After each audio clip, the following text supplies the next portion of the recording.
All right, thank you. My name is Nick Richards. I live at the cross section of 80th and Banger Avenue.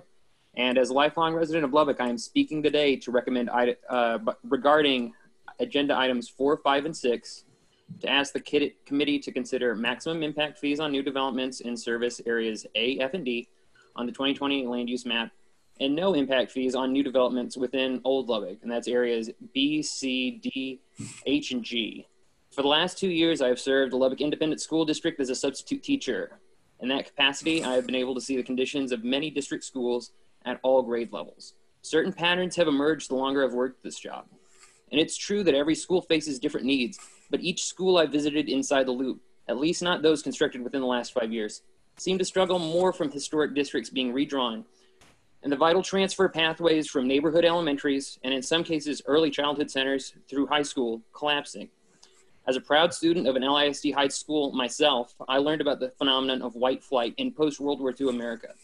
Seeing the state of our district schools today, I am left with no other conclusion than these struggles I witness every day on the job, arising from a white flight of our own today, out of the heart of our city to the south and west towards Lubbock, Cooper, and Friendship. As Lubbock continues to expand, the cost of such growing pains should not be placed on the backs of those in Old Lubbock, who by all accounts have their hands full already. I would like to someday look back on the current growth that we have and celebrate it. But if we do not act now, the city will be letting down the many thousands of children who live inside the loop. And I dread the day where another education opportunity falls through the cracks for the have-nots, only to serve as another fix for the haves. I am not the only citizen who feels this way.